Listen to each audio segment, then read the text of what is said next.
All right, welcome into the BFR Podcast presented by Sports Mockery. My name is Dave. I cover the Bears for Sports Mockery, multiple articles a week. You follow me on Twitter at Dave_BFR. I'm joined by my co-host, good friend, it's Ficky Baby on all socials. Ficky, as you know him. It's a tough loss. We've had a couple of these throughout the year, throughout the season. This one might be up there. We'll kind of discuss it here in a moment. Again, if you're first time tuning in, go ahead and hit the like button, sub to the YouTube channel. If you watch this game, you know why you should hit that like button, because that was brutal to watch. Every Bears fan, man, it's just heartbreak. I saw a tweet here from Sylvie, and I know I'm kind of just going long here, Ficky, but I mean, his son was crying after this one. Sylvie from ESPN 1000, he tweeted about his son, about, why is it like this, and Sylvie talking about how it's been like this forever, so it's a brutal loss. It's a brutal loss to open up like that. But how you feeling, Ficky? Man, this comment on Twitter right here, Schoolboy Hugh said, bruv, I'm in pain. Yeah, that's it. That's it right there. Because anytime you have expectations for this team, they find a way to just blow it. They blow the expectations. They blow the lead, right? It's a tale of two cities. I actually tweeted this, and I was wrong in part of it. I had a tweet that said, this reminds me of the 2000 Bears. This game does. Defense balls out. Offense looks like dog shit. We find a way to win. Of course, we didn't do the last part, but that's what it is. We can't ever get both sides of the ball playing well. You know what I mean? So the good thing is the defense is looking good. The future's looking bright with that. I do love that. Whether Fluke's here or not, bro, they're looking good. I don't even blame them for that last touchdown at the end. They gave the offense plenty of opportunities. But the biggest issue, again, is that offense. And I know we'll get into it, but there's three things that it goes to. Play calling, your quarterback play, and the help of everyone not named DJ Moore or Cole Kmet. So it's hard to pinpoint what exactly it all falls on, which it probably does, and the blame goes around. But, getting straight to the point, does this check the box for Fields? This is the first one where I would say it does not. And it's not even because of the interceptions. I'm not even counting those. Basically 2 Hail Marys, right? And one of them wasn't even technically an interception. I don't care about that, but they were not able to move the ball. I think it's the first time he hasn't had 200 yards in a good minute. You know what I mean? So didn't check the box for me there. Okay. And we lost. You lost to Joe Flacco, bro. You're not. No, here's the thing. I want to highlight this. I guess we're starting with Justin Fields. So might as well do it. Justin Fields was 19 of 40. 19 of 40. For 166 yards, 1 touchdown, 2 interceptions. Now, the interceptions, I'll throw a caveat in there. Those don't count. Throw those out the fucking window. They're Hail Marys at the end of the first half, and we'll get to that decision where they did not decide to kick the field goal because Santos was out of his range about 8 yards or so with the wind, everything like that. For me, the interceptions don't matter. However, 19 of 40, less than 50%, 48, 47% completion percentage. His running was limited today as well by the defense. 7 rushes, 7 carries for 30 yards. First of all, I think he's under 200 yards total, right? I'm doing fast math here, but that's under 200 yards. And you said that this one was the first time it didn't really check the box for you. For me, with that game against, was it Minnesota that they ended up losing? It was one of them. I can't remember. Second game. What game was the second one back? I can't remember. I don't even know. Hold on. Game kind of like a half slash, but this is my first one. I was like, he did not meet that. So no, it's just I'm trying to figure out. It's going to bother me. So he came back against the Lions game. Yeah. So it was the Vikings game where they were 12-10. They won 12-10. And that kind of kicked off the 2-game winning streak. So, but just overall, the way that Justin played, I'm one that is very positive, very pro Fields. And for me, this game, he took a couple bad sacks, or maybe just one really bad one. A couple really balls were, dropped as far as interceptions. And you could talk about Mooney, maybe, one, not coming back to the ball, 2, slipping on a route, which isn't entirely his fault either. But I mean, the lack of care, it didn't seem like Darnell Mooney even cared on a lot of these plays that we saw as far as the replay goes. Overall, it's just a bad look. And we talk about the drop pass at the end of the game that if he caught it, the Bears they won. It would be Aaron Rodgers-esque type Hail Mary to win the game. And I mean, I tweeted the slow-mo replay of Darnell Mooney's drop, and it was right on his chest. I mean, it almost looked like he refused to catch it. He's just like, never mind. He even kicked it. Kicks it up. Yeah, even kicks it up for an interception. And I almost wanted to tweet it. Like it almost looked a little sus as far as like not coming down with that. But I know it's that's a problem. I don't know. But I want to focus here on Justin Fields. And for me, I really do believe that this was an important game for him. Redemption in Cleveland, his start 2 years ago with Matt Nagy as the head coach, left him out to dry, 9 sacks, hit 15 times that game. Essentially, it really almost broke Justin early on in his career.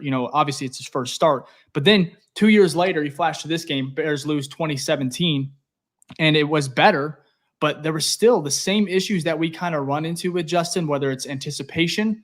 Now I want to give him credit. There was a drop touchdown pass to Robert Tonyan early in the first quarter. That should have been 7.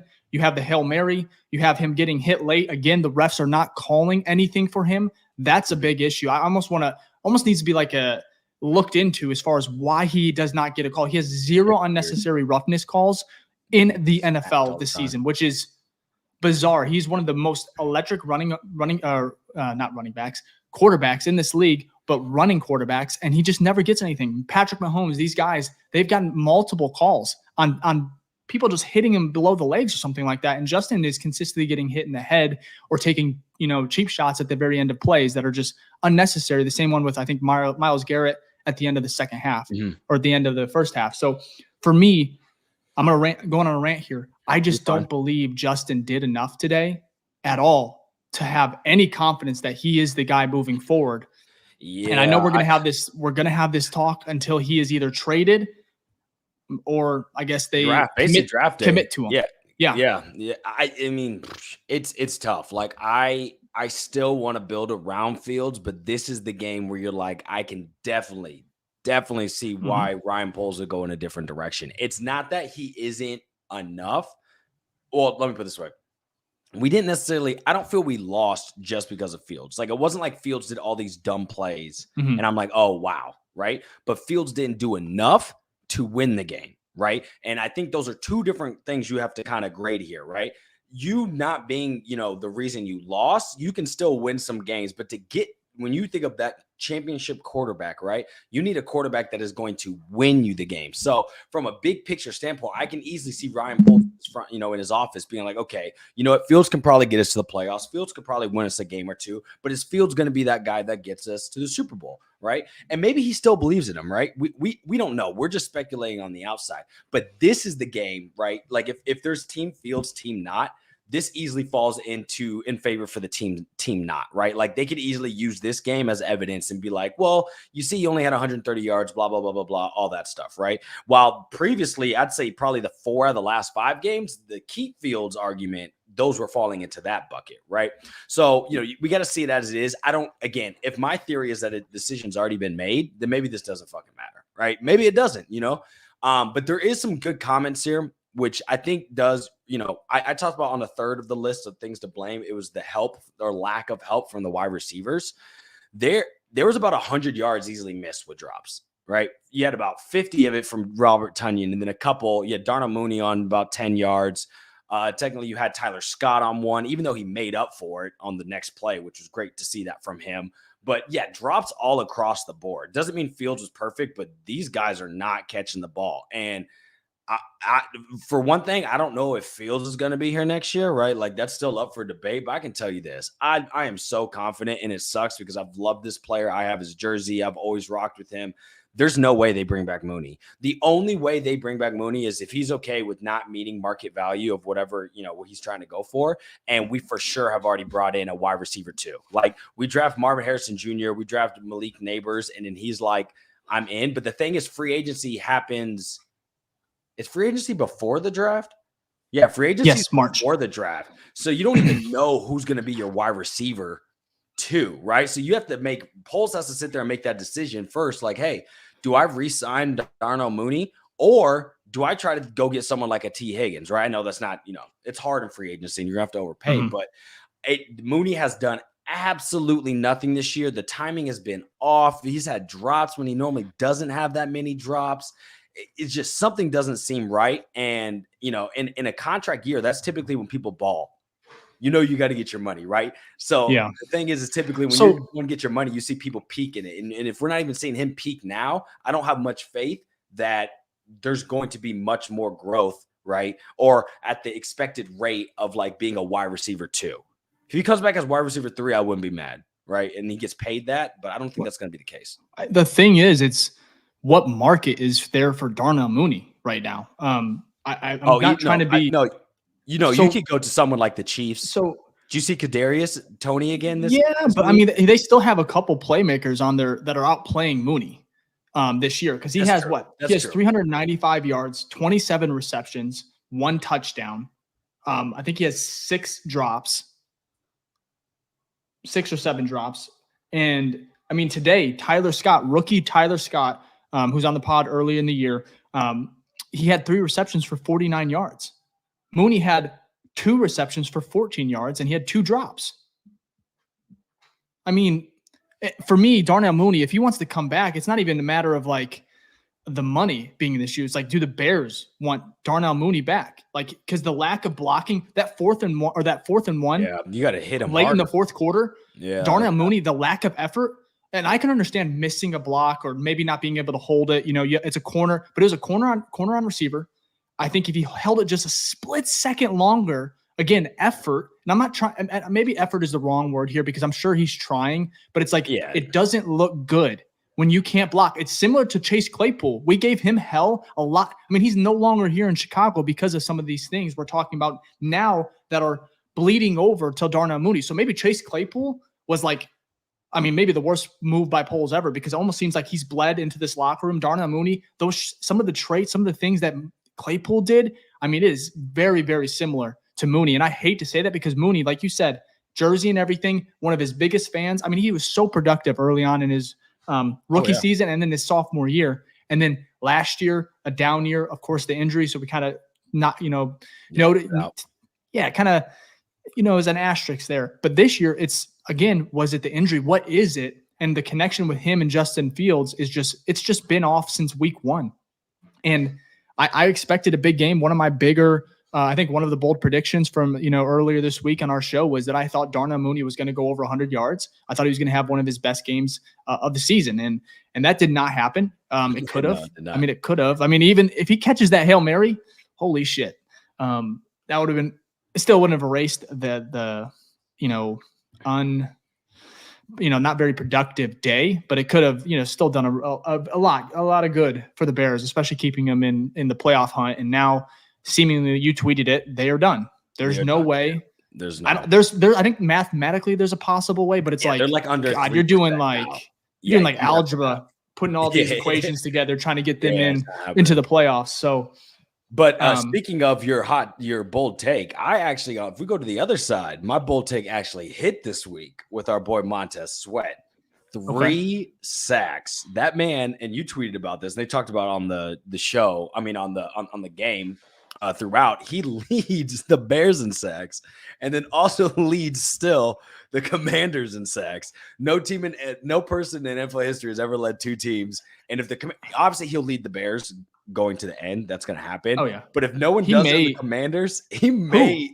They traded everyone away. That's what I'm saying. He might do it. It's crazy to see that. But yeah, bro, what a trade, right? Like since he's come here, elevated every part of this defense, not only elevated other people, but himself has been better on the Bears than he has on the Commanders. And he was good on the Commanders. So what a great signing. And we talked about this last week, our last pod with with our crossover with Nick and Robert. Yeah, Ryan Poles, man, guys. He's been, and you talked about Sylvie too. I think Sylvie tweeted this, talking about if there's anything though, we all feel like we have faith in Ryan Poles, right? He's made great decisions so far. You look again today, TJ Edwards balling out still, right? Led to an interception by Tremaine Edmonds, runs it back for a pick 6. 2 signings right there, looking great. Javon Dexter getting some pressure again. You see Montez Sweat getting 3 sacks. Billings balling out like he has been all year. Tyreek Stevenson got beat deep on one play, but comes back, has a PBU, gets that crazy interception after that muff punt by Trent Taylor. And then Jalen Johnson, which I think he'll sign, looking good. And Cole Kmet had another great a great day, right? I mean, the Bears have, they have the pieces. What you're saying here is just in general, they have a very good roster. They just are a couple pieces away. And the question is, what do they do this offseason to kind of fill those holes? And where do they go? Do they stick with the quarterback that they have in Justin Fields, where then you can fill almost every single, whole deficiency on the roster? Because that's the thing is, if you trade the first overall pick, which the Panthers won today, which I can't. Crazy. I mean, the Falcons are so bad. If we lose to the Falcons, Justin's got to go. Everyone's. I mean, I'm sorry. No. I don't think it's going to happen. That might be his audition tape, because that's a team that's definitely going to want him. So he's going to try to ball out there for two reasons. First, to keep his job here, and secondly, if he looks good, don't you think he'd want to go to Atlanta, his home state? So I feel like Fields is going to even have I feel he's going to try his best. Obviously, he does every game. These players do. But I just feel like going to really put it to the against the team to show him, hey, look, come get me. At this point, I don't know. I want to tweet it. I'm probably going to in a little bit, maybe write something up again, but on it. But I feel like this was the game no matter what happened. I know Luke Getsy was terrible, and he does not belong here next year either. But Matt Eberflus in this defense, I know he's calling it. I want to give him, his kudos, his flowers, because he was good enough, more than good enough today as far as a head coach and the defensive coordinator.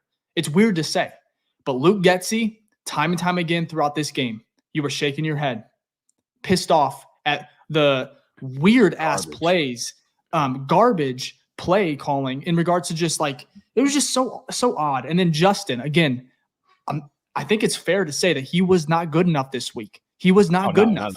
There are pieces in place with this team. Tevin Jenkins going down, against the Browns with a concussion, that sucks. He still has to get the job done here. They had more than enough. He had enough. You had the ball. He had the defense. Ball in your hands. The defense helped him. And I mean, how many points did they score? 10? Because, I mean, they had the pick 6, so the offense put up 10 points. Yeah, I think so. Yeah, 10, and one was on the 1-yard line, right? And the other one was a field goal. So, dude. And think of this. Fields had the ball with 2 minutes left to go down the field and march it to win it, right? Mm-hmm. And then he got a chance to get the ball back to then go march down and tie it. Neither chances didn't work. So, that lets you know right there. Now, the question is, does the ball in Caleb's hand next year, or Drake May, does that win it? I have no idea. All I know is that Fields did not do it in this case, right? And that defense is good. That defense is we knew the defense was good. We thought with some injuries on the back end, maybe Fields would be able to dice them up. Nah, not the case. Could not run on them. Barely could pass on them.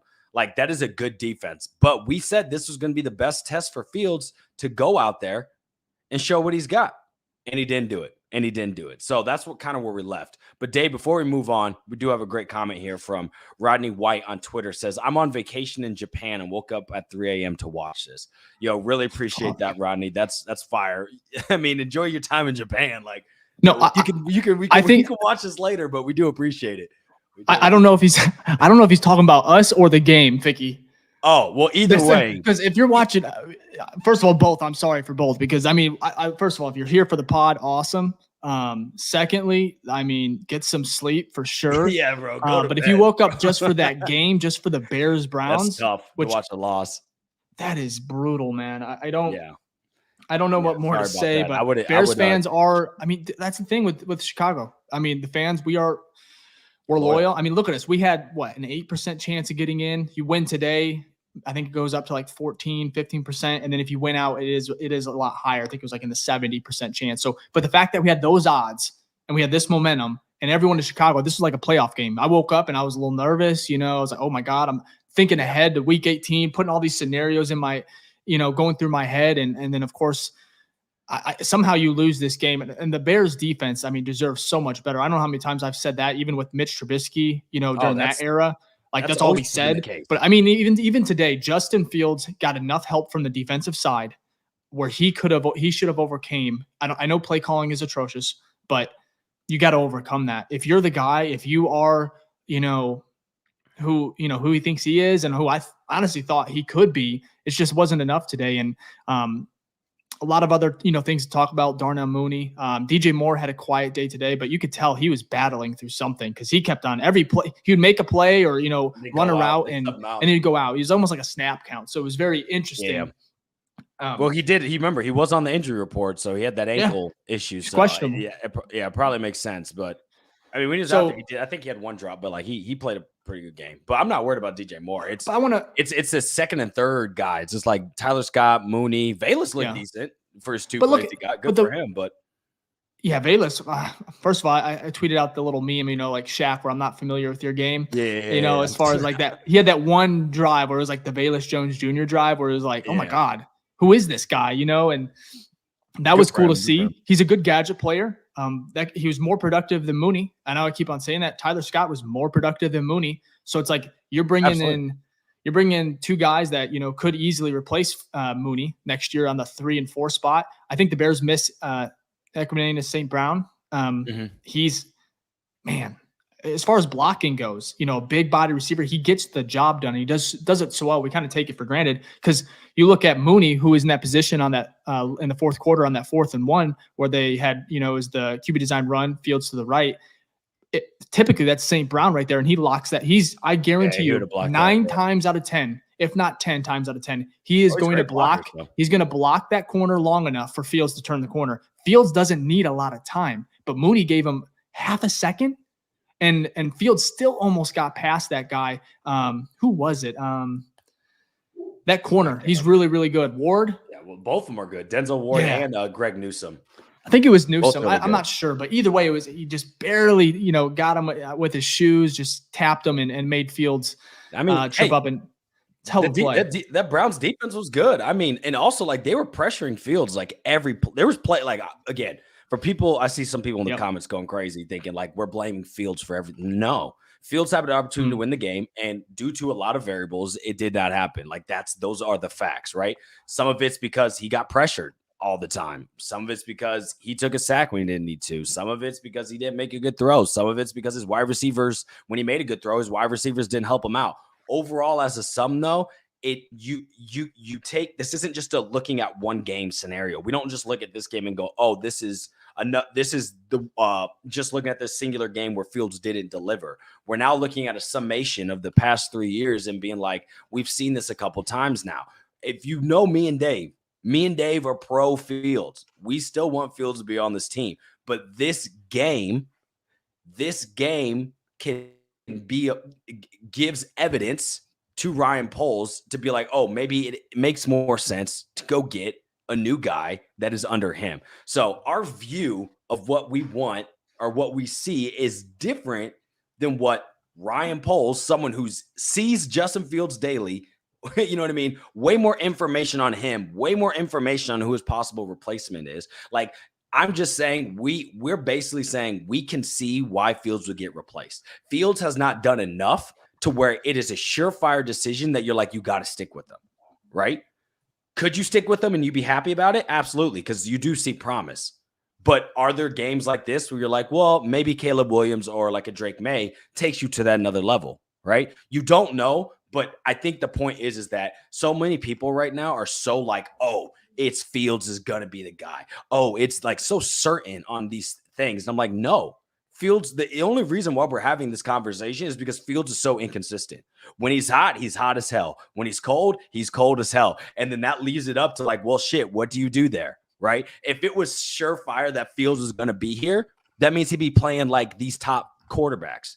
Right? These top guys where you'd never have to question it, a franchise quarterback. And he doesn't do that week after week. And that's okay. So Joe Flacco. Yeah, I agree with everything Fick just said. If you think I'm not pro Fields, you think Ficky's not pro Field, it's a little nuts. But absolutely. I've been in Fields corner all year. And it's just now we have to be objective a little bit because Joe Flacco, 28 of 44, 374 passing yards. Yes, he had 3 picks, but he also had 2 touchdowns. He made some big time throws late in that fourth quarter to Amari Cooper. That comes to mind.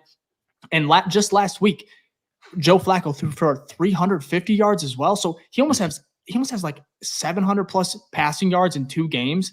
And he just was signed a month ago to the Cleveland roster. He's learning the playbook. He still does not know all the checks. He still does not know everything in that offense. And I mean, first of all, Joe Flacco is, first of all, he's a veteran. He was at one point almost a elite quarterback in the league. Oh, yeah. He has a Super Bowl. So I understand that. But Fields, at some point, it's like, is that enough? Is what he's doing enough? And the fact is, if the Bears had the fifth pick, we're probably not even having this conversation. You probably go, you're absolutely going to go ahead and have Justin Fields as the quarterback next year, and maybe even, start to really have that conversation about the fifth-year option, because he is dynamic and you might want to stick around with him and see if he can maybe fix some of these, these flaws that he does have. He's a flawed quarterback, just like most of the quarterbacks in the league. It's just some of it's really hindering him as far as the ability to anticipate, make those type of throws with anticipation. That's a big thing. 2, the bad sacks and holding onto the ball. He had a fumble today as well. I think it was recovered by Johnson or something. One of the running backs picked it up, but it's like, that's how many fumbles now? Almost 30 plus fumbles. Yeah, and it's like, there's these flaws that keep repeating themselves. It's reoccurring. And for me today, it's like, I can't sit here and just be blind to it all. I want to be honest, because like, there is a decision now. If the Bears do end up with the first overall pick, where it's like, you either reset the quarterback clock like we talked about, or you really double down if you're Ryan Poles, and then you're putting your job on the line, because he won't get another shot at a quarterback. So this also buys him more time as a GM. And as Robert Schmitz, said last week, or on our last episode for our Bears Browns pregame, either route the Bears go is good for this team. Yeah. Simple as that. Justin Fields may very well go to Atlanta, like you talked about, Ficky, and he may ball out. That's fine. But that is the decision that the Bears are going to have to make. It's going to be risky either freaking way. Caleb Williams, not a surefire home run, as much as people think he is or want him to be. Same with Drake May, if they go that route, which I don't know. Justin Fields, that's the chance you're taking. If you let him walk, or if you trade him to Atlanta or to another team that may be able to unlock him, and maybe Justin Fields just needs another year or two. You just don't know, man. We don't know, and we don't make that decision. That's why this conversation can go, either way. And that's why me and you have both been like, whatever Ryan does, that's what we have to. Ryan Poles has done more good than bad to this team, where he's taken it, right? I know everyone wants to. People hold on to negative stuff, right? So of course they're going to hold on to like, well, he missed on Valus and the Claypool, but he's done way more good for this team than bad. Okay. So if we're just going to be objective, right? If I was not a fan and I was just to look at Ryan Poles' moves, I would say, wow, that guy has added more positive than negative to this football team. So it makes sense for me to just be like, whatever happens, I'm going to rock with. Of course, I want Fields because, most exciting player to come through this franchise. We want to see him, grow and do his thing. But at the end of the day, we've seen 3 years and there hasn't been a consistent string where you're like, yep, this is my guy. You get a game here. You might get a back-to-back game. This has actually been his best string ever, right?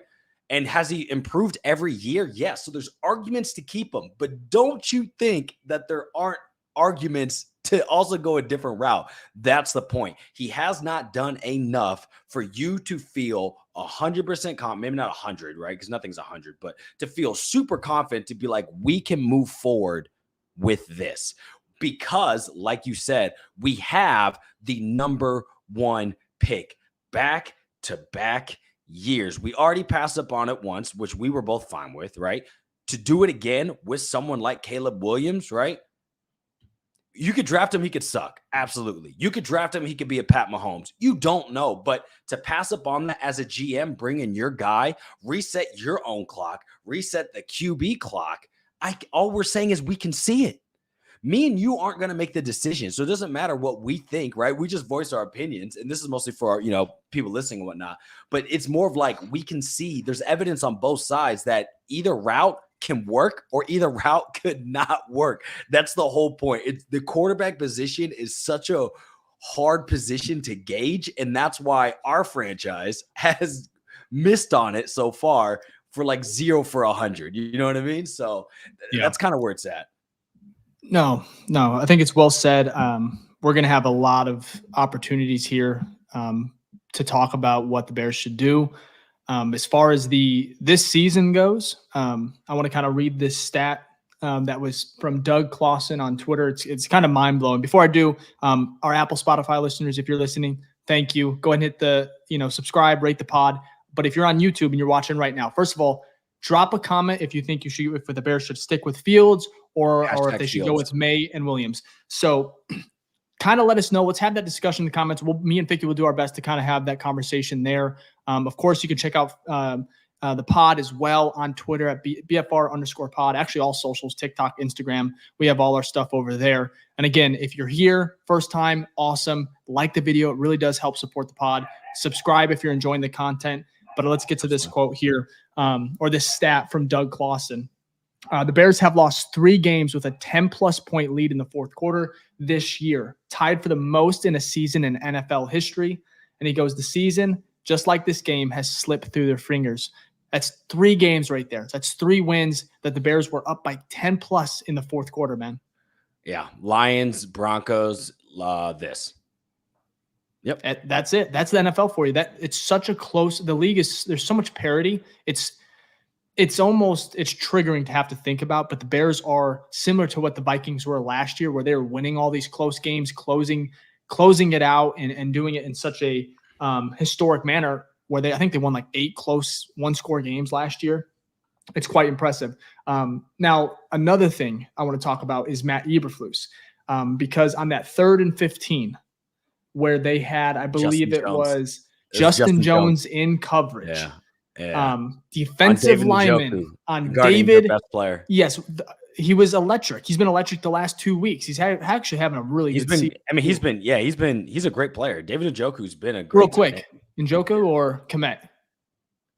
Ooh, probably Kmet because of age. Yeah, he's a little younger. I like where Kmet's going. Njoku's probably a little bit. That toe drag today, nice. that was pretty. Njoku's like a better like wide receiving type. You know what I mean? Mm-hmm. Like not much in line. He is in line, but hey, Kmet kind of. I know he had a lot of problems with that that Browns defensive line. Even though there's a lot of injuries, still fucking good. Still good. But Kmet was kind of getting bullied a little bit on a couple of those plays. But either way, it's tough to do. But Coach Matt Eberflus, got to give him credit. He took accountability here. He goes on that 3rd and 15 play where defensive lineman Justin Jones was in coverage. He said, "I got to make a better call." Simple as that. So. It is what it is. It's a tough pill to swallow, man. We could have been talking about a Hail Mary. Could have been talking about a lot of different things, but instead here we are once again. We've had this conversation so many times with the Bears where they let you down just when they let you back in. I was talking to my uncle. He goes before the game. I was talking with him and he was like, the Bears, they brought me back in again. How many times have they done this? They cannot let me down again. They cannot. And he had a couple F-bombs again. He was like, they cannot, let them let me down. Yes, they can. And I said, and I even told him, I feel terrible. I said, I don't think that's going to happen this time, man. I feel like everything's kind of going correct for them. A lot of things going their way with injuries. The team was healthy. Everyone that was questionable played today. DJ Moore, Jaquan Brisker, I thought he's had another fantastic game.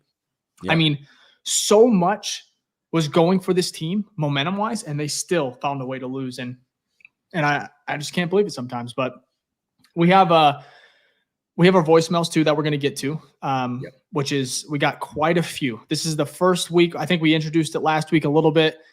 This week was our first time going 100% in. I tweeted out on my Twitter. Ficky tweeted it out on the BFR pod Twitter as well, and you guys kind of delivered. We have not listened to them yet, so if it gets bad, like as far as someone maybe getting canceled, we'll hit the pause button and we'll move to the next one. But before we get to that, Ficky, I guess I have a couple more questions about the game. End of the half, the Hail Mary. Yeah. Are you happy with them not kicking there? Well, at first, no, because I was like, I didn't realize it was out of range that much. And so I'm like, bro, what are you doing? Right. But I mean, look, if it's out of range, it's out of range. So I can't be mad about that. I'd rather you do a Hail Mary. If you can't get the field goal, you might as well try to get 7, right? So at the end of the day, I'm not mad about that. In the moment I was, and I think I probably tweeted that because I thought it was in field goal range, right? But again, they know, like the coaches always know this when they're moving down the field. They know what they have to get to realistically. they didn't get to that mark, and so you had to do a Hail Mary. So I'm really not upset about it. You know what I mean? And then I don't care about an interception. I know like stat chasers probably do, but I don't care about an interception. That doesn't like change any momentum. They did what they did to try to get some points. I was just happy because I tweeted out that, oh, watch, Luke Getsy's going to be conservative here. Because remember, they got in their own 5. But then they got that big run by Roschon Johnson, and they're like, okay, let's actually open it up. So I was just excited they even got into a position to even get some points because I thought they were going to kind of play a little laid back and just go into the half 7-7. So overall, no, I'm not that upset about that. Now, if you're talking about like the last 2 minutes of the fourth, that's what I'm upset about. Those play calls were just not working. There was nothing. Well, we moved the ball like, it was a 3 and out. I think it was a 3 and out again on the first drive when we got it with like 2 minutes and 30 seconds or whatever it was. I couldn't believe it. We had so many 3 and outs this game. And I know Cleveland leads the league in forcing 3 and outs. So like their defense is just that good. But I just couldn't believe it. We could not move the ball like at all. So I know that goes back to, Luke Getsy, this offensive line, which is weird. I thought they'd have played a little bit better, but yeah, overall, just not a good offensive performance at all. So no, and Fields just said it himself. So I mean, and I'll get that quote here, but I actually do have a problem with them not kicking there. I don't really see the odds with a Hail Mary there. I just don't see it. Santos was on the sideline. He looks like he was, and maybe we can look it back, but he was ready to go. He had his helmet on. For me, it's sure, Santos and his leg, it's not the best, but he was 5 for 5 on 50 plus. I don't know what this range was, and I know they're kicking against the wind, and Cleveland is tough as far as conditions go. I think it was 58 against 8 mile an hour winds. Man, I don't know. I don't know. Maybe at the end of the day, you're probably that's right. That's why I'm not like too concerned because I'm not too concerned because he probably kicks it and misses it anyway. So you end up with 0 points either way. Yeah. And that was an interception. That wasn't an interception, though. No, you know that, right? Yeah, they should. I think that they should take that back. But which I don't know why that wasn't reviewed either. I don't know. Fox was on one today. Like as far as for me, I almost tweeted a couple times. I was getting a little pissed off. Like the broadcast booth was doing a terrible job at like explaining what was going on. I think there was a flag at the end of the 2-minute warning or something, and they didn't even explain it. They're like, we'll be right back. And we get 7 more commercials. They come back, don't even talk about what the flag was for. And I'm just like, what is going on there? Anyways, Justin Fields just now on ESPN 1000. He said that the Bears defense played really well today and put the team in a position to win, but the offense needs to be better. He says, I didn't play good enough. I got to be better. Couldn't get it done on offense. So, I mean, he said it first. He said it himself, which, first of all, I love the accountability. I'm not surprised. Fields is, all class when it comes to that. But he said it himself. He did not do enough today. And it's disappointing because it could have been a big win, a big statement win for this team. Even if it was ugly, still finding a way to win in a very tough environment against a very good defense, probably a great defense. Even though they were missing some players. It's just disappointing because he has those flashes. You saw, we didn't even talk about his touchdown today, which was, first of all, awesome. That's peak Fields right there. That's where you're like, he reels you back in because it's like, who else is doing that? Throwing Myles Garrett, off him. I'll tell you who doesn't. I said it, Caleb Williams. I know people are like, oh, that's his game. He maneuvers. He's too small. Myles Garrett gets a hand on him like that. I guarantee you Caleb Williams is going down. It's just part of the Fields and how he's built. He's not built like everyone else. No. It's just frustrating, but yeah, no, that is the whole conundrum about this thing. And this conversation is going to go on forever and ever. You tweeted out it's going to be a long off season. I'm more excited because the offseason means we probably know, like, they'll make a decision. We'll probably feel like we have an idea of where they're going with the quarterback. I'm not worried about how long the offseason is. I'm worried about how long the rest of the season is because we have to come up on this show, you know what I mean, and have this conversation week after week because what happens is you see those plays where you're like, Fields does something amazing that only he can do. What a crazy athletic play. Throws a dot. Beautiful, right? And then you lose. And you're like, okay, well, we lost because of XYZ. So would Caleb do that better? Would Drake do that better? You know what I mean? It's just like it's wild. Yeah. If it honestly, we'd be in a such better position. I'll let you go after this. We'd be in a better. The conversations would be much easier if Fields just sucked. Like if you just had like, oh, this is like, imagine if Mitch was the quarterback, right? And we had the number 1 pick. There would be no back and forth. We'd be like, all right, Caleb Williams, you're a Bear. Well, no shit. Yeah. I mean, Mitch Trubisky he's terrible. And he's gotten worse since he's left Chicago. Like, no offense. Like, he was not this bad in Chicago. I don't know what. Yeah, I think he just I think he made a decision. He was like, you know what? Backup life is for me. Yeah. I'm just going to live the quarterback backup life. You know, Chicago probably did him in as far as just the criticism. I mean, we all know about him turning the TVs off and everything. So mentally, it was very tough. And I don't know what happened since, you know, Buffalo, he was like, all right, you know, but Pitt, my God. And I like Mike Tomlin, but they are a mess over there too. Absolutely. But yeah, we have I want to get to a comment here because there's, you know, defend Fields, but I want to get to this one right here. So in your opinion, this is from Pam Thompson on YouTube. She goes, so in your opinion, today seals it. What about the next 3 NFC games? They don't count towards the evaluation. No, I think you're absolutely correct. This is just for me, and I'll let Ficky give his piece here on it. But for me, it's like I'm just reacting to this game, and I think it's just a very, very disappointing for me as a fan of Fields, and I'm gonna be a fan if he goes to Atlanta, wherever he is, just because I do believe in his talent, and I feel like I expected a lot more today, or at least to find a way to win. Because the big thing with him, and I know quarterbacks wins are not a quarterback stat. I truly believe in that, but it's like today, where Fields has been stringing a couple wins together. It's like I would have loved to keep that momentum going and to somehow find a way to get the job done, because he said it himself, the defense balled out, man. They did their job and the offense did not do enough. So these next 3 games, sure, if he goes bananas, you know, goes crazy, sure, that's going to look great. But it's like the defenses that he's going to be playing. Look at the Packers today, got lit up by Baker Mayfield.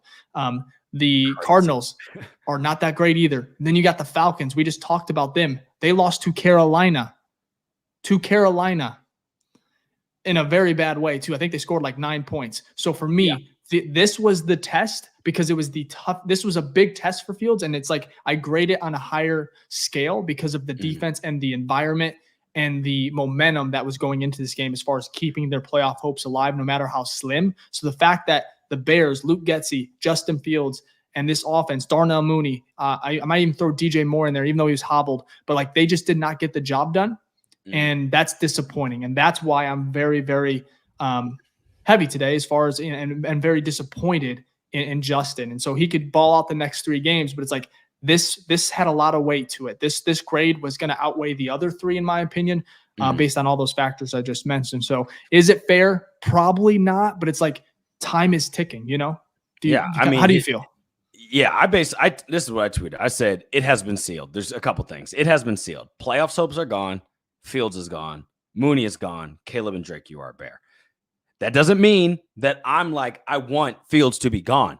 I'm looking in the eyes of Ryan Poles, who has this beautiful number 1 overall pick and air quote generational quarterback that's coming through, right? He gets his opportunity for the second time to take a chance and pick who he wants. And I can see Ryan Poles going that way. Okay. It's not saying that, oh, I want Fields to be gone, but Fields hasn't done. This is a game where Fields, he didn't play well, and it may not all be on him, but he didn't do enough to get us over the hump, right? So it may not be that, like we said, it's not the reason we lost, but you're not the reason we won. And we're trying to find that quarterback where it's like, you're the reason we win games. The Chiefs win because of Patrick Mahomes. And I know that's the best quarterback. Maybe that's not a fair example. The Bengals win because of Joe Burrow. When the Bills win, sometimes they lose because of this guy, but they win is because of Josh Allen. You know what I mean? They do so well, and obviously there's pieces that go to it. The offensive weapons they have, you know, how well their line's blocking, et cetera, et cetera. Even the defense, it's a team sport. We get that. But you want that quarterback who for sure you're like, you are the reason we are winning these games. And Fields has done that a couple times, but I think we've seen more games where he has not done it than where he has done it. Now, they've been in games, only been in games because of Fields. They didn't win them, right? We've been in games because Fields is the only guy doing anything. Trust me, he's done that a lot. And it doesn't mean, I guess, I just want to go to this. We can win a Super Bowl with Fields. I think that's possible. We could probably win a Super Bowl with Caleb. The question is, those are two different paths, not just with the two quarterbacks, but what you need around the person, right? So does Fields need more around to then get to that position, right? If you think of like the Eagles with Hurts, or is this more of like we can get to the Super Bowl with Caleb and he doesn't need as many weapons because he carries more of the weight? And I think of like, well, maybe not, but think of like maybe the Chiefs. Like if the Chiefs go to the Super Bowl now, you'd be like, oh, Mahomes, he just finds a way. You know what I mean? So the question is, what route is the right route? Well, they both can be right. They both can get you to the Super Bowl. What route does Ryan Poles want to go? That's the question we don't know. We have no idea what the answer is. And so we're going to have this back and forth till then. So James over here on YouTube, he goes, Caleb isn't built for Chicago. And he's talking about Caleb Williams. And what are your thoughts on that, Ficky? And James, if you don't mind, if you're still in the chat, go ahead and just like, why is he not built for Chicago? I kind of have a reason. I kind of think, but what are your thoughts on that, Ficky? Do you agree with that? I think that stuff is, bro, this man has been in the spotlight for 2 years. He's built for any like he has been the forefront of the NCAA for 2 years. He's gotten so much criticism even this year. He's going to be fine.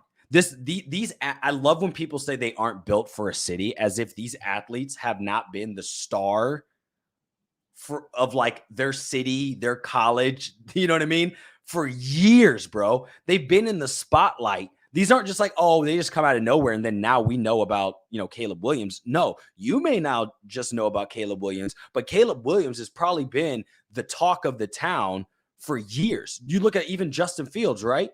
Justin Fields was a talk, like people knew of Justin Fields back when he was like, 15, right? These guys, all I'm saying is like, these are professional athletes.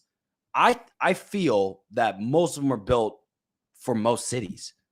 They've dealt with bad fans wherever they go. I don't think Chicago is any different. And guess what? I said this previously, but at the end of the day, no one in the Chicago fan base will give a fuck. They will not give a fuck about what Caleb Williams is, what he likes, what he does in his off time, if he wins games. You don't care. Don't act like you care. You don't care that he paints his nails. If he paints his nails and wins you a Super Bowl, you don't give a fuck. That is straight up. No one cares. He wins games. You come in here to win games. If Mitch won games or Fields wins games, there's no other talk about what they do outside. We don't care. We want you to come in here and win games. So that's why I do it, because it's like he's not built for it. If he wins, then who cares? Sorry, a little rant there, but no, I agree. I agree with you, and I'm gonna leave it at that. I think you summed it up perfectly. I'm not gonna add to it. We have KG on here on Twitter. First of all, StreamYard doing Twitter comments. I think they're doing it's similar to what like you. Awesome, because it's pretty cool to be able to interact with our Twitter crowd. Otherwise, we've just been doing Facebook. I think. Well, and also heads up, they're gonna do Instagram. They added Instagram, Dave, and we do have a page. We'll add that in, and it'll go live there too. Yep. We're just having we're talking about our production on stream. But no, new update. It's just very cool to be able to have these comments coming in. First of all, KG, first of all, thanks for tuning in on Twitter. He says, don't forget, y'all are the same two saying Justin Field is here to stay the last 2 weeks. Absolutely. Like, here's the thing. I'm just reacting to this game because it is very disappointing. I've talked about it. I still believe that there is I don't think it's been decided. You think it's been decided. You think it's you said you think it's May and Williams.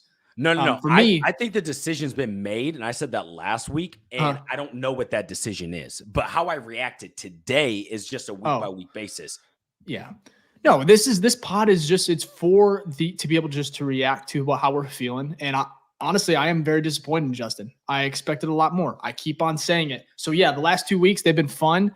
The Detroit game was fun. Vikings was it was all right. But for me, it is frustrating. So I kind of agree with you as far as like the last 2 weeks been riding a little bit of a wave here. The Bears have been winning, which we have not gotten in a while as far as a little 2-game win streak, beating 2 NFC divisional opponents in 2 weeks in a row, which hasn't been done in the Matt Eberflus era. So for me, I just expected a lot more. And I'm not going to say that it's over for Justin, but it's like, but man, this does not help him. I told him I said it when he got back, when he returned, and I'll let you go figure here in a second. When he returned from injury, that he was going to have to play 6 out of 7. He's going to have to play 6 out of the last 7 games. Like, he's going to have to ball out in those 6 games. He cannot afford to have 2 bad games or 3 bad games or 2 okay games and 1 bad game. He needed to ball out. Like 6 out of the 7 games, he was going to have to perform at a very high level as far as quarterback play goes. He couldn't afford to have 160 yards passing, and he did that today. So for me, I just don't believe you can overcome that if you're Ryan Poles. Like, if he is using the entire season, so these other 3 games that are left, sure, might play a role, but I guarantee you some of these games are going to be graded and weighed a lot differently. This Cleveland game is one of them. I think Green Bay, Week 18 in Lambeau, that's going to be graded a little bit heavier than the Atlanta. Yes, than Atlanta and the Cardinals, just because it's your rivals. We all know the ownership and the McCaskies, they hate to lose to Green Bay. So for me, I think that's another big one.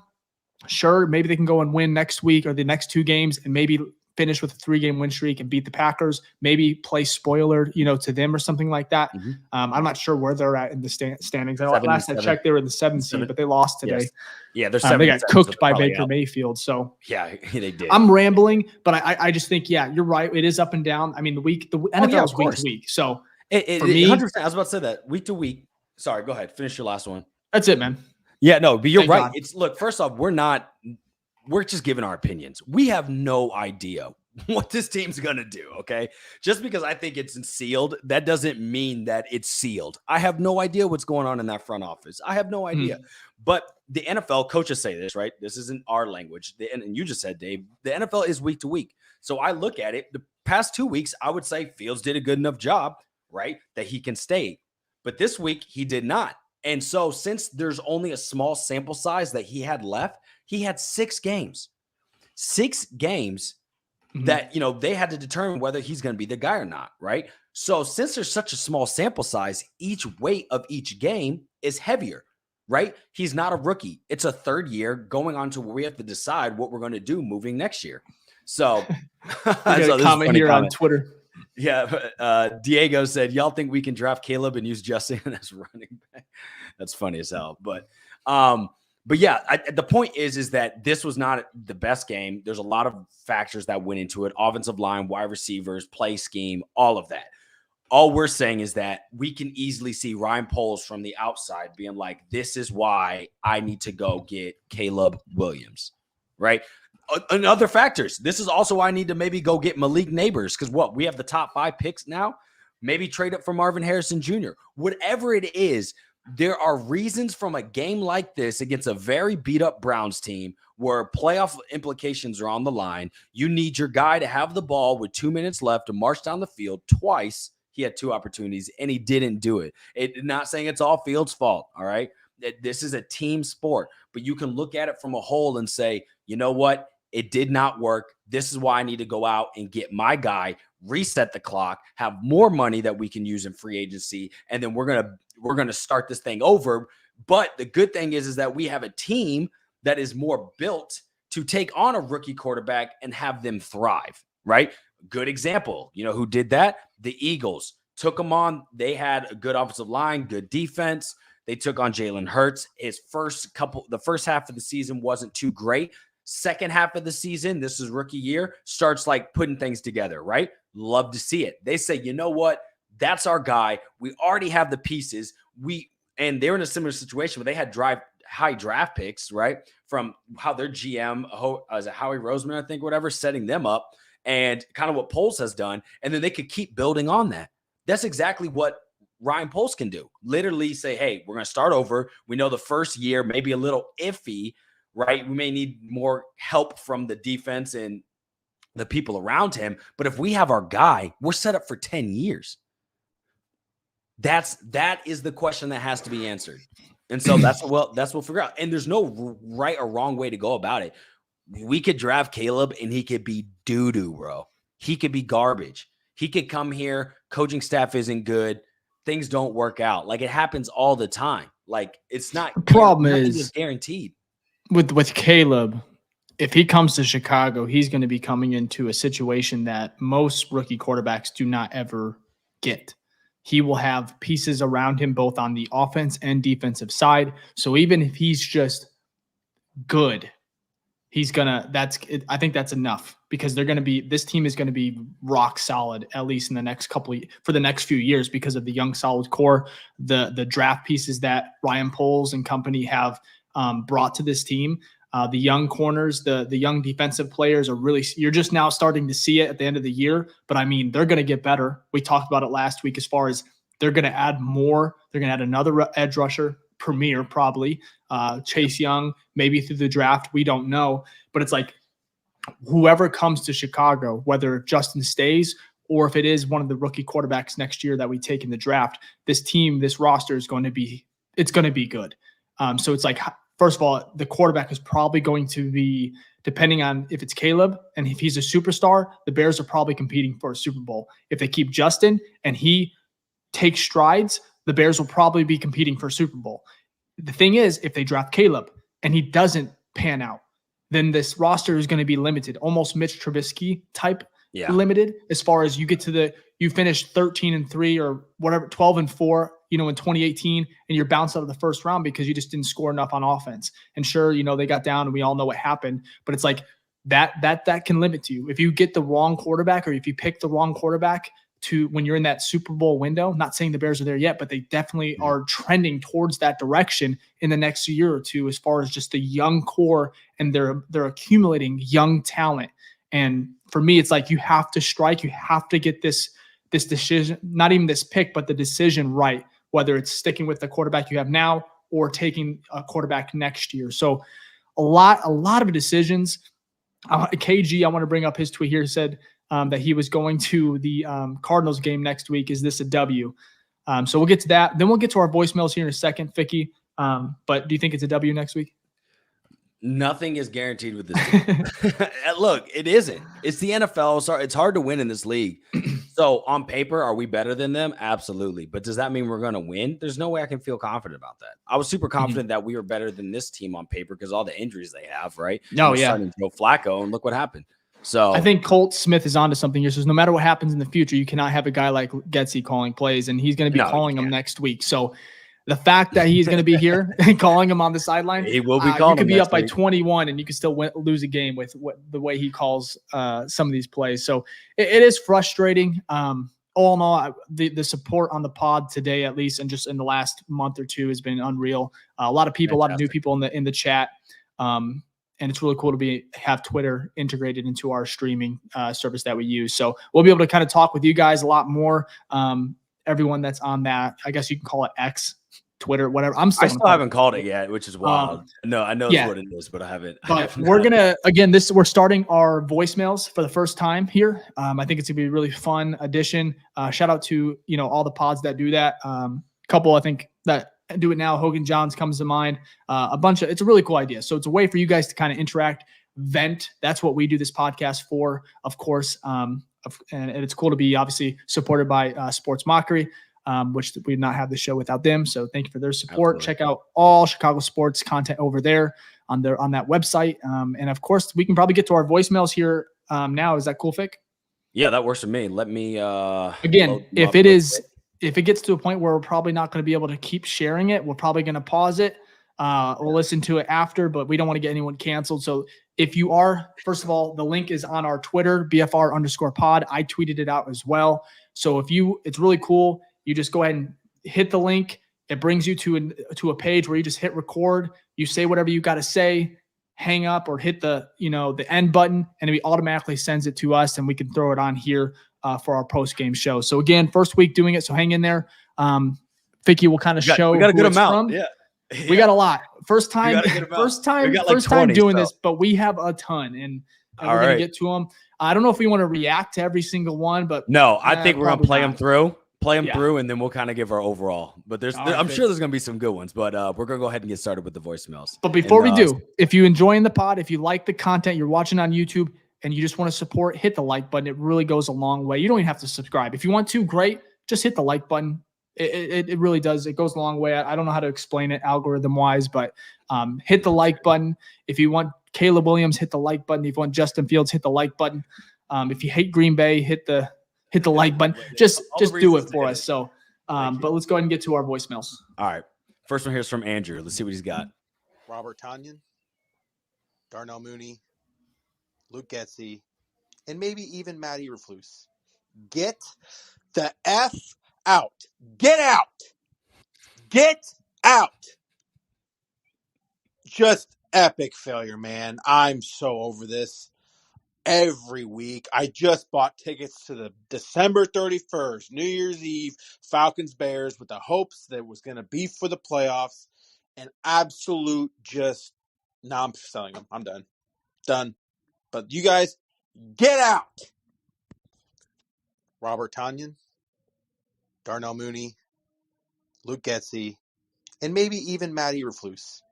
Get the... So I think that was a repeat. I think it started over. Okay, let's go to that was from Andrew. So that's a great start. A lot of passion in there. Sorry you bought those tickets, but we'll move on to Blake here. Man, I'm so depressed. Like, I don't understand, man. It's so hard to evaluate Fields. Like, I don't know. It's just why does everything always go wrong at the worst times? Like, the critical situations, there's always something that goes wrong. And, like, you can't evaluate Fields on the O-line not blocking, wide receiver drops. Like, I don't know. It's just tough. Like, Getsy's got to go. Man, I'm so depressed. Like, All right, and then moving on to Brady. I mean, let's be serious. Like, do we expect anything different? I mean, come on. I mean, we get our hopes up every week. We're in the playoff hunt. We can make it. Oh, we can do it.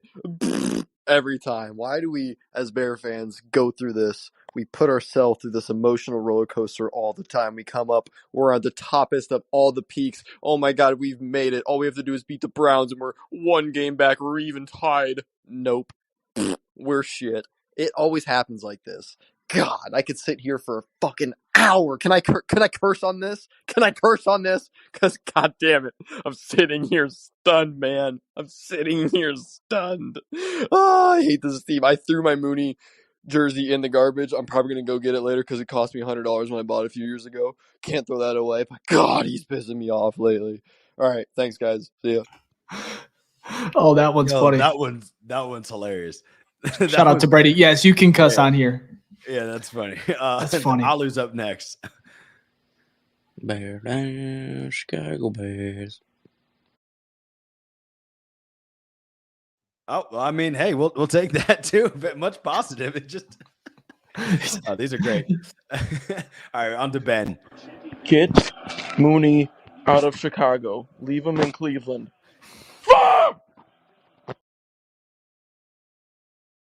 Straight to the point. I can't be mad about it. These are wow. These are wild. I'm not gonna lie. These are pretty funny. So hey, you said you're gonna delete these. Keep these on there for at least a day because I'm gonna tweet some of these out. I think just for fun. But I know. Sorry, we'll move on. But the one where he's like, I threw my Mooney one in the trash, but that cost me $100. I'm gonna have to go get that back here soon. I was just laughing for that one. Been there. All right, we're moving on to Anthony.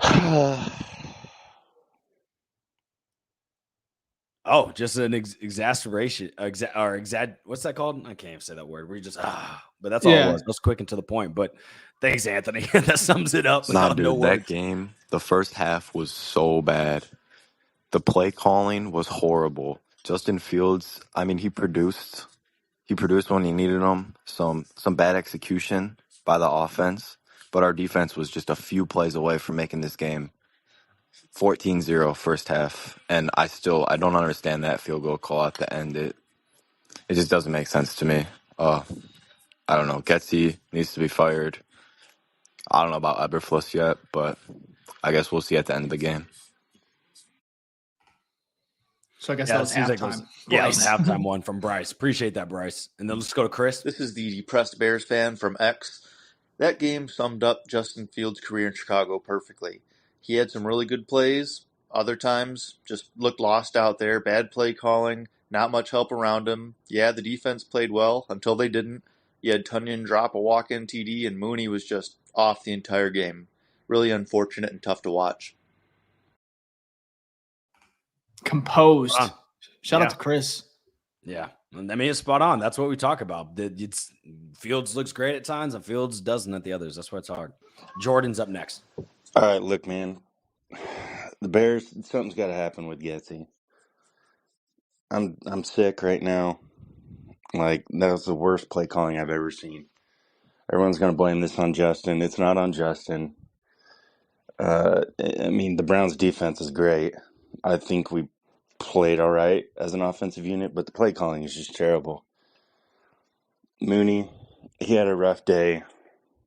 Hopefully he can bounce back from it, but he really hasn't done much this year. I don't see any way the Bears can keep him. You know, I really want the Bears to keep Justin. I love Justin. He's a dynamic playmaker, but I mean, I don't know. I don't know what they're going to do. It's just definitely needed a new offensive coordinator. That's the first step.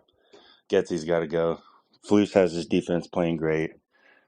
Finally, I can get behind that, but Getsy's got to go. I mean, it's terrible, man. It's heartbreaking.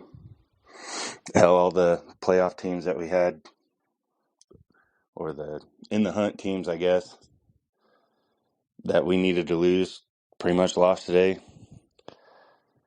I mean, the cards were in our favor. We just got to get rid of Getsy. I think this next one's from Jordan too. It might be the same, but Well, that was a shitty way to end the game, right? different guy. I don't care what anyone says. Caleb Williams is not the answer for the Bears.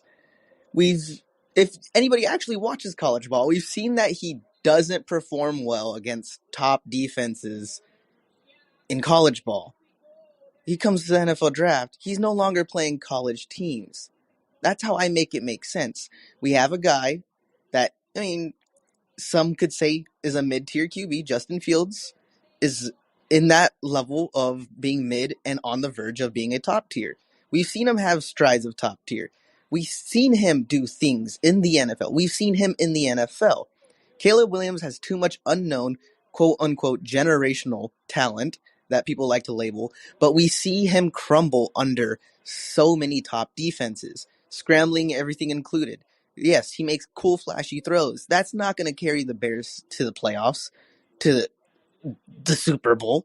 It's things like that that gets me like thinking, like, how could we give up on someone that we've seen in the NFL versus somebody that crumbles in college games? Lo and behold, with a weak defense. USC has always had weak defenses. But here we are in the biggest unknown of our season of is Fields going to stay or not. I think he should.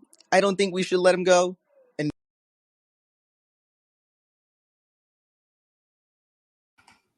looks like it cut off there, but appreciate that, Jordan. And they're moving on to Mark here, but he has some good points. I have no faith in this coaching staff to lead a team week in and week out to victory, to get ahead and stay ahead and put teams away. They've shown again and again and again they want to dial it back, not make a mistake, and play not to lose the game, which is not a way to win in this league. Your defense gives you another 3 turnovers, gives you another 14 points on the board, and you can't do anything else on offense to win this game when your defense is playing lights out like that. Eberflus is a defensive coordinator and nothing more. He needs to go. Getsy needs to go. Mooney needs to go. All of them need to go, and I'm starting to feel that Justin Fields is not the face of this franchise long term. This is another late game situation where the offense goes backwards and has to punt or turns over the ball. It's time for change. Poles has done a good job building this team, but they need a good coaching staff to take it over the top. It's got some valid points there.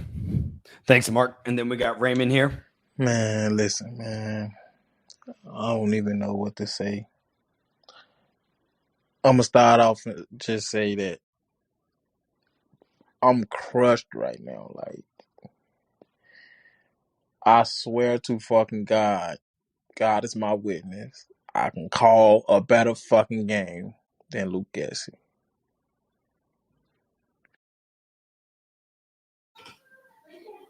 I think you're right, Raymond. He just left it at that.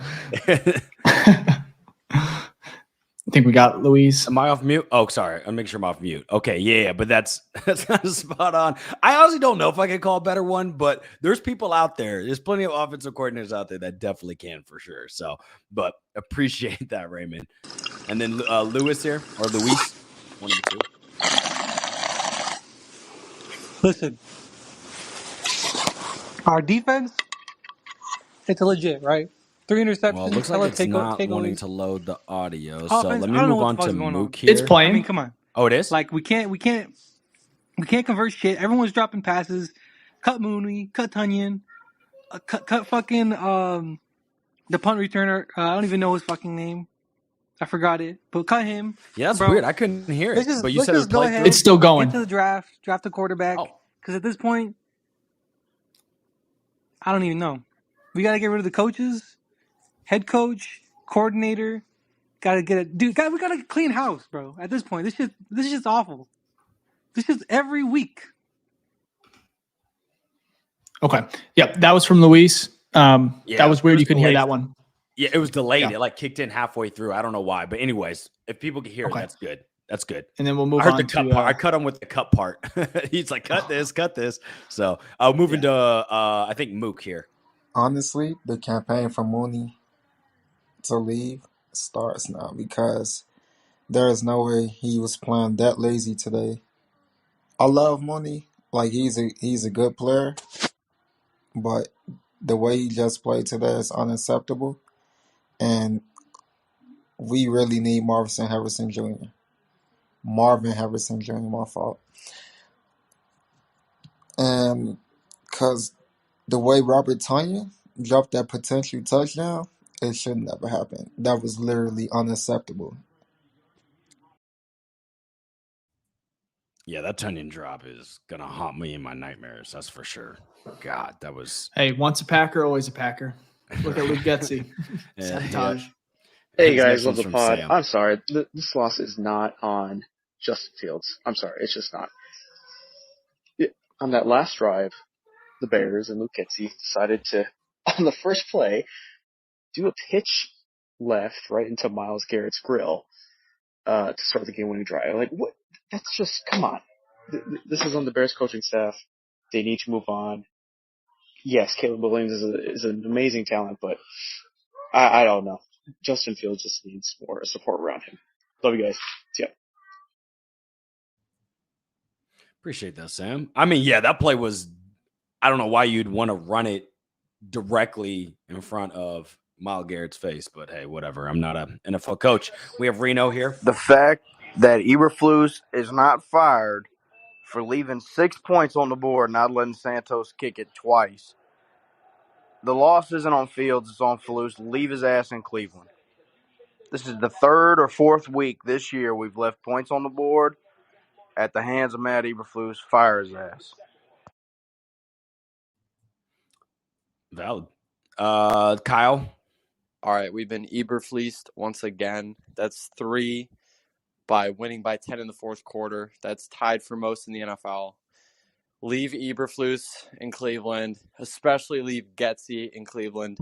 Mooney, I don't care if you're at practice tomorrow. Just don't even show up. Once they pull you in, they give you a little hope. They just strip it from you. That's what they do. They just edge you all season. That one hurts, even though at this point in the season, we should just be over the wins. We should just be over it. Man. I don't know what to say.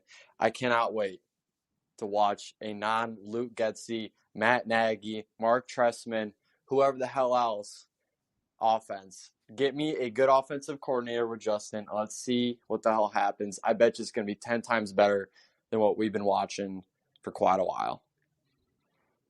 Yep. Edges. That's a great description. Yeah, that's definitely what it is. All right, we got James Shout out here. to you, Dave. Want to say that first off. Appreciate you. Watch the pod. Follow you on Twitter, for sure. But Luke Gessy's just a problem, I feel like. And not even Eberflus. Eberflus called a good defense today. Just Luke Getsy, he doesn't understand situational football. They blowing up everything. The running back was not picking up any blocks, and he still want to go play action. They getting blown. The running backs are getting blown up, and Fields can't throw. He want to go under center play action, and they're just shooting through the A gap and the B gap and getting the Fields. I know people he holding on to the ball too long, but ain't nothing coming open downfield. He gotta have some. He gotta have more quick game. It wasn't that. And besides DJ Moore, Darnell Mooney, he isn't a 2. He might not even be a 3. We need more.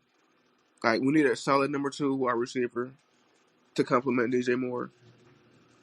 Losing off 3 turnovers, the defense played phenomenal. 3 turnovers. That's unacceptable. Yep.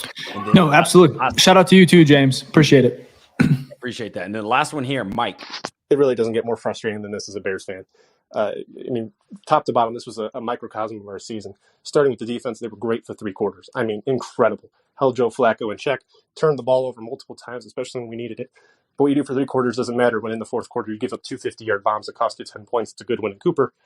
And then you give up a 3rd and 15, whether it be because of a bad call by Eberflus or a blown assignment or something, whatever it is. That just can't happen, and it really hurt us today. Offensively, didn't move the ball. I don't know what Getsy's game plan is, but I couldn't figure it out. But clearly Cleveland did. Couldn't run the ball, didn't move the ball forward at all.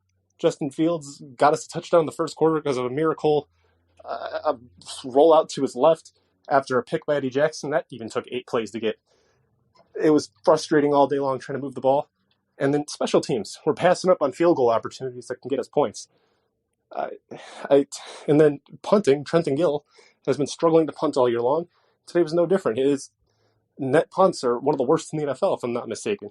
So that can't keep going on. And when you keep losing these games and you're 5-9, you look back at games that you probably should have won, like Detroit or Denver, or even the New Orleans and Tampa Bay games early in the year.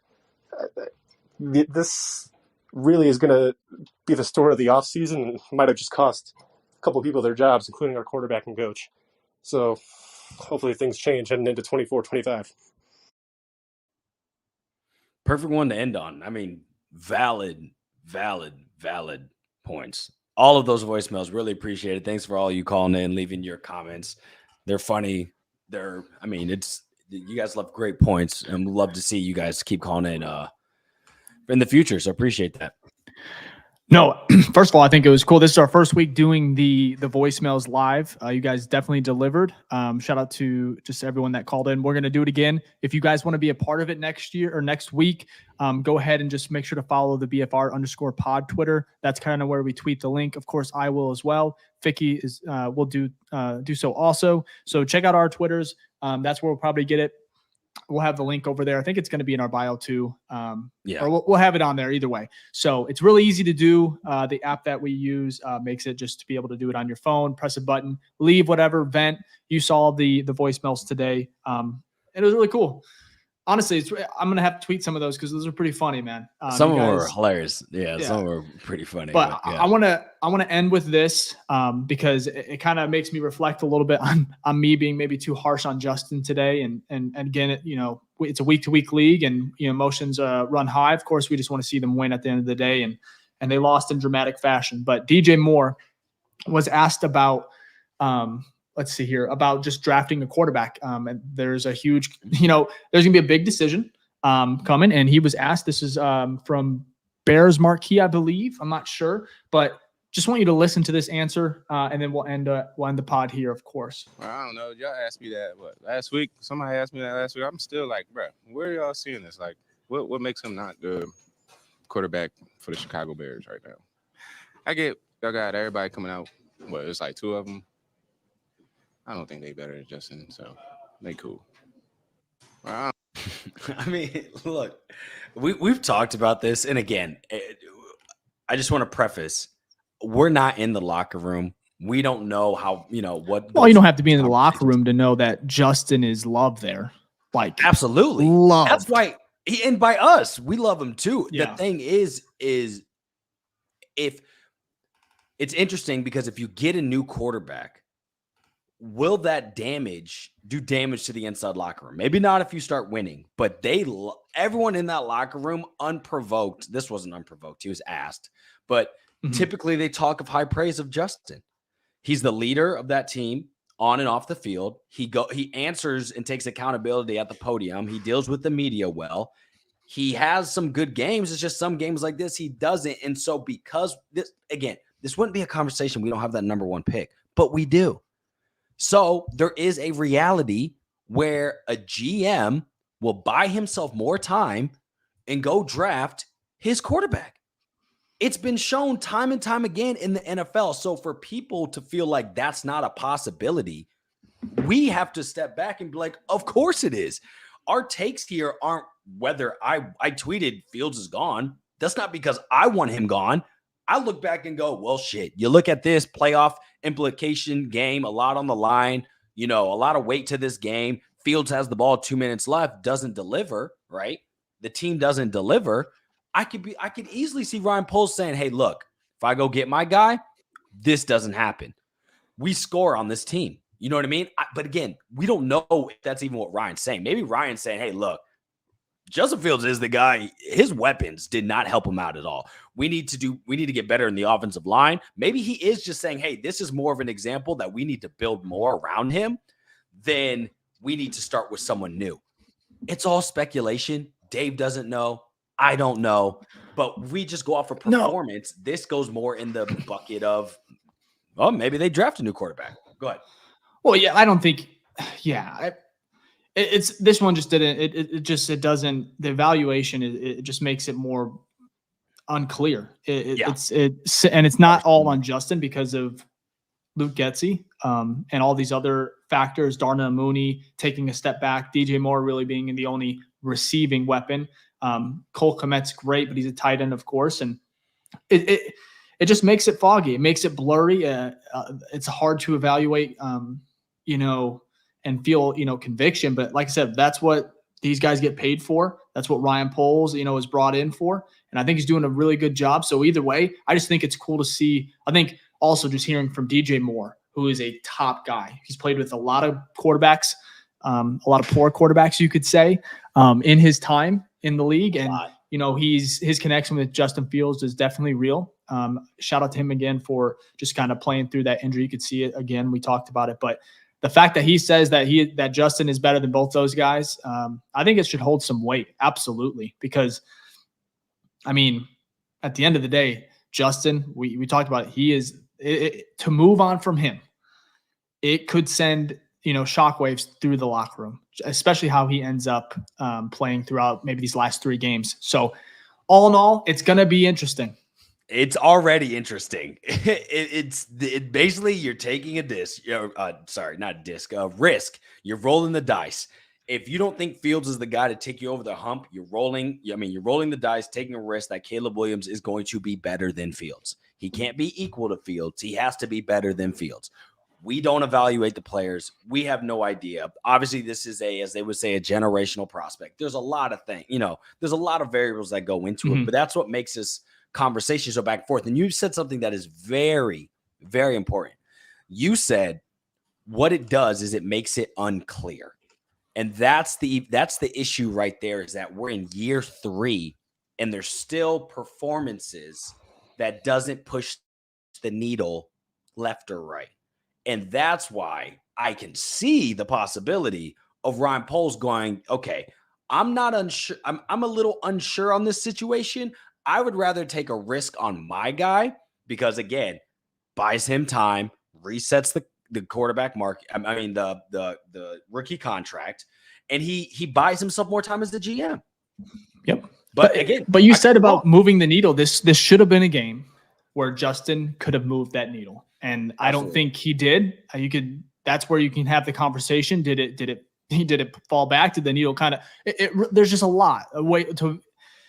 It depends on how you're looking at this, what lens, whether it's coaching, whether it's fan, whether it's, film guy, whatever level. It's like, did he do enough? I don't think you could say that, and that's not going to make this decision easier. But at the end of the day, I'm going to just leave it to DJ Moore. If he believes that Justin could be the guy, which we all kind of do, I don't know. I'm fine with know. it. First round pick We'll for see. 3 first rounders. I'll be like, I'm not mad. Either way, we're in a good position. Either we get, like Rob said last week. Yep. Robert Schmidt. Either we get Caleb Williams or we're getting a haul for the first pick. So, you know, as much as it sucks to have Fields not be the guy, I'm putting my trust in Ryan Poles. And at the end of the day, I know this is what all of you care about. You don't care about, like, we care, like, there's players we enjoy and like, but at the end of the day, we put winning over anything.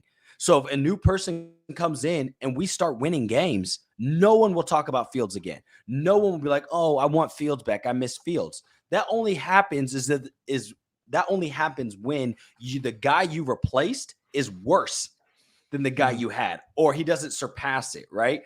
So again, we won't know those answers for a minute. We still have a long time to go. So maybe you're right. Maybe you're right, Dave. Your tweet was right. I said it's going to be a fun offseason, which I think it is, but it is also going to be a long one. But at least we're in a situation where it's a long offseason, but no matter what, like, I feel pretty confident no matter what, by the end of this offseason, this team will be even much more improved than it was this year.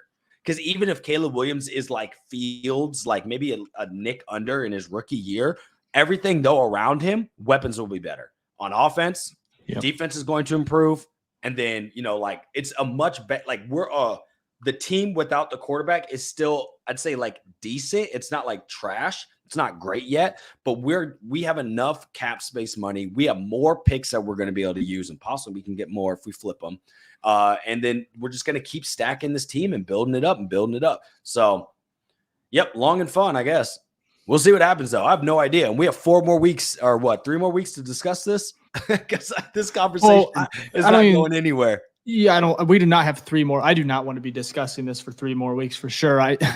Because then we're going to have to discuss it the whole entire offseason. So at the end of the day, Bears lose. That's something we're familiar with. The season is a disappointment because, like I said, blowing 3 10-plus point leads in the fourth quarter, most in the NFL ever in a season. Coaching. I think that's coaching. And that's another thing. We're having the same conversations like we did earlier in the year about Luke Getsy, his play calling, and it sucks that this is Fields and how he was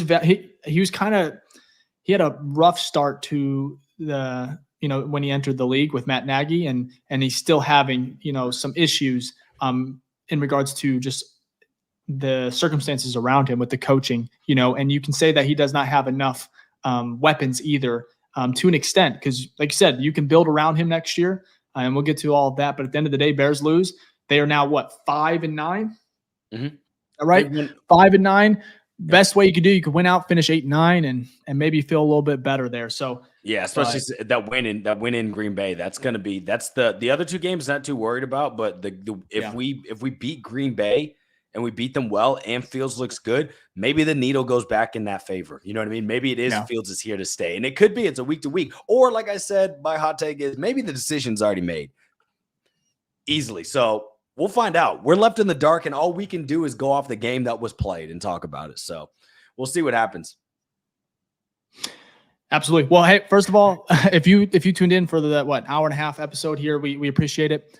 Bears versus Browns. It was disappointing. We'll be back next week. I think we have a Christmas Eve game against the Cardinals. Kyler Murray and everybody. I think it's at home too. The next 2 games are in Chicago. It's gonna be cold, and they have a warm, you know, desert team coming with Arizona, so that should be interesting.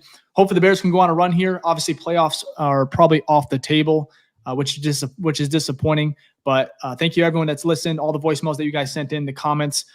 It's been surreal. We're on the road to 3,000 subs on YouTube, so if you enjoy the content, go and hit the like button, sub to the channel. Check out Ficky on all socials at It's Ficky Baby. Check out the pod at BFR_pod. Again, on all socials there, TikTok, Instagram. And then, of course, you can follow me on Twitter at Dave_BFR. Check out all my work, which I'm going to be getting a couple articles on this game here in a little bit, probably either tonight or tomorrow. Sportsmockery.com. We wouldn't be able to do this pod without them. So shout out to their support. And I think that's it, Ficky. So we'll be back later in the week to pregame or to preview. Preview. Might need to. Yeah, I might need to, depending. But we'll go ahead and have a fun little guest on as well, probably. But support's been unreal. Until next time, we'll see you then. Peace.